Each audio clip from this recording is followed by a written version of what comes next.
It's time for another daily drop here on TarHeelIllustrated.com. And if you're watching us on Facebook, that is Tar Heel Illustrated. Our YouTube channel is Tar Heel Illustrated. Twitter at HeelIllustrated.com. And don't forget, if you would like to be a North Carolina Tar Heel insider for just $8.33 a month, you can be as well. Just go to TarHeelIllustrated.com and sign up, and you will have access to information about everything that's going on with UNC football, basketball, and recruiting. I'm THI publisher Andrew Jones, and joining me is our director of basketball recruiting, Mr. David Sisk. And we're here to discuss class of 2024 UNC commit Ian Jackson, who is on the Team USA under-19 team.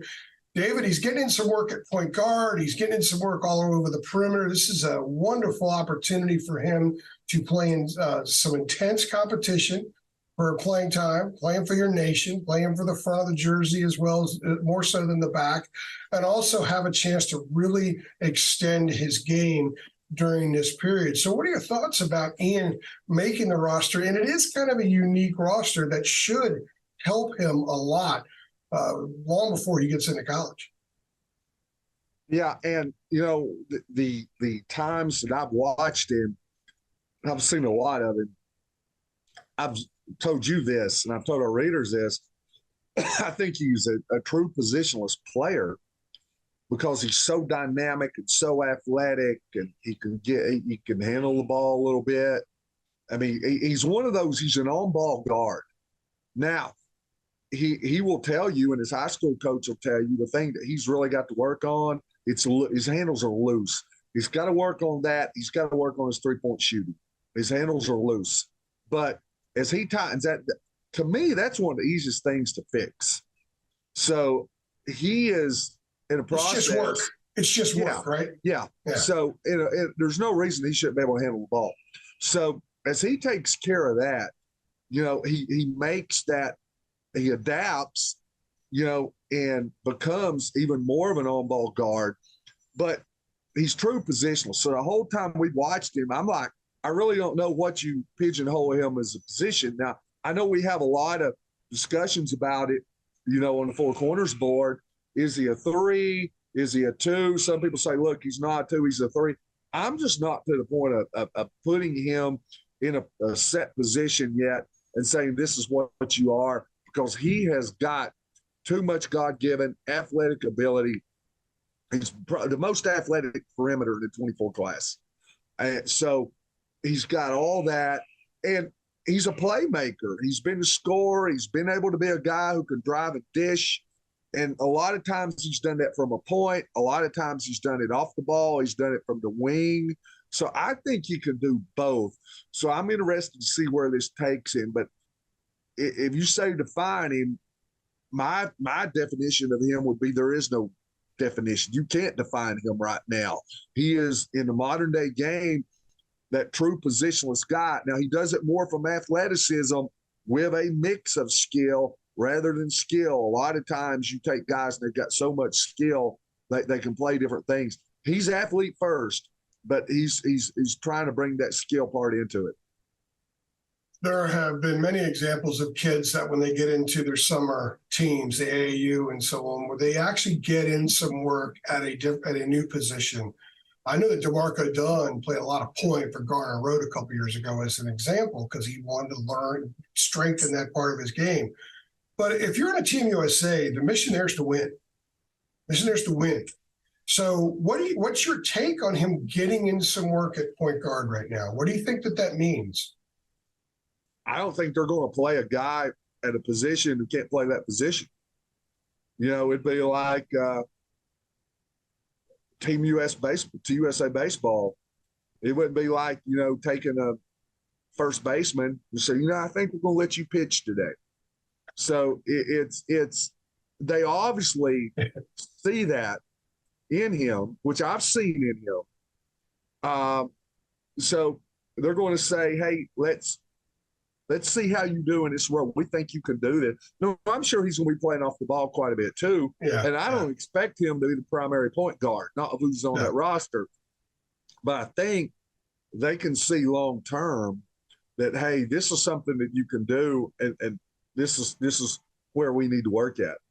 I wonder if it also signals the approach is going to be almost a positionless type approach. So let's get everybody on the ball some, because they're going to end up in situations You where got to they're on the remember ball. too, when you get into Team USA, they're not running two bigs. Okay, you're a 5, you're a 4, you're a 3, you're a 2, you're a 1. That's not.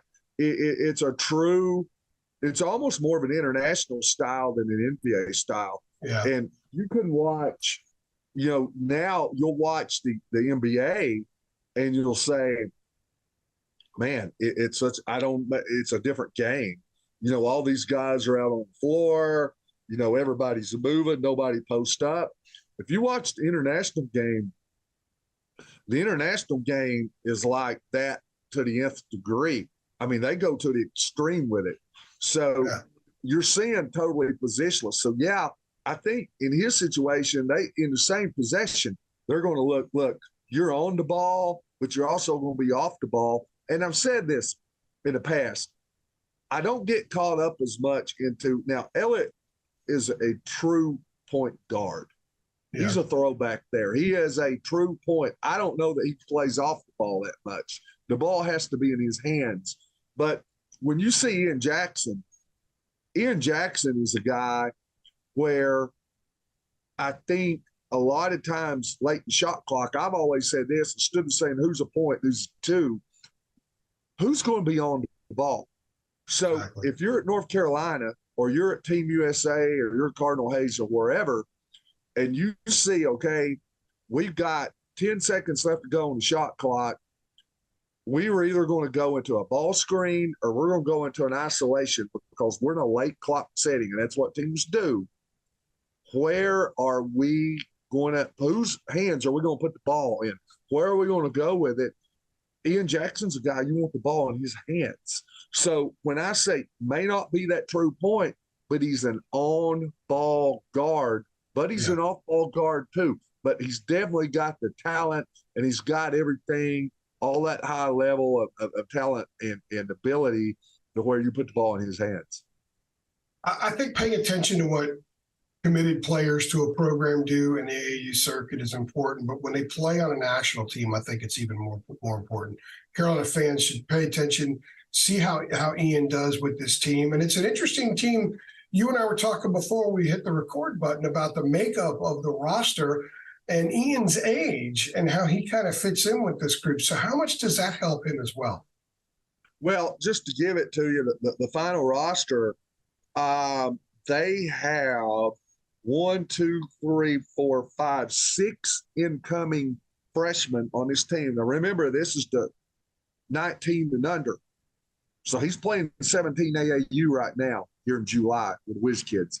So this is 19 and under. So he's got 6 incoming freshmen. He's got a 2022 Eric Daly Jr., the class of 2022 that's on that. He's got Omaha Blues 2023. Cody Williams is 2023.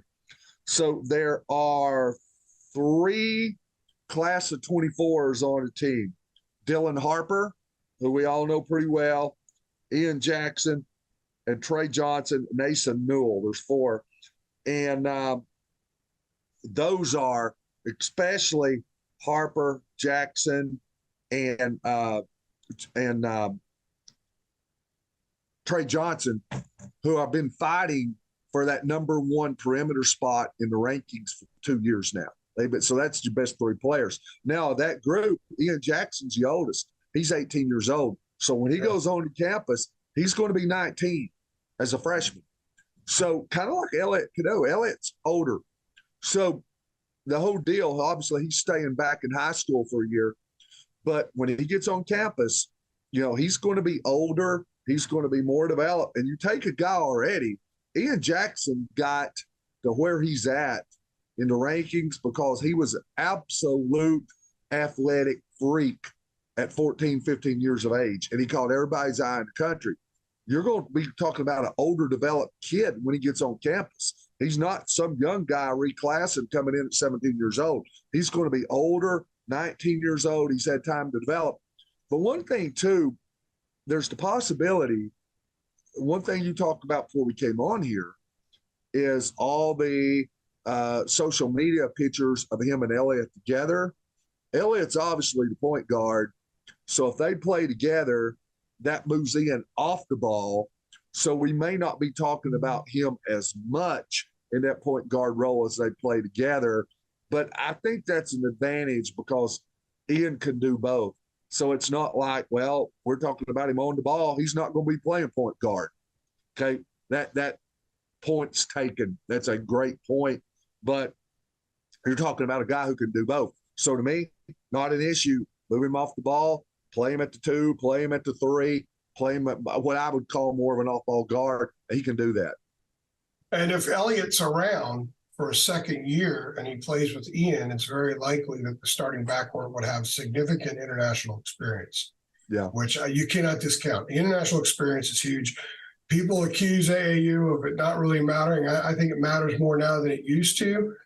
But the international experience is absolute. It is 100% playing for your team. And I think it helps all these kids.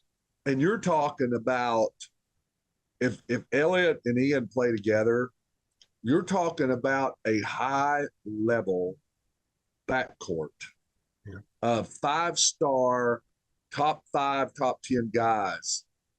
I think Elliott finished number 8 once he reclassed in 2023.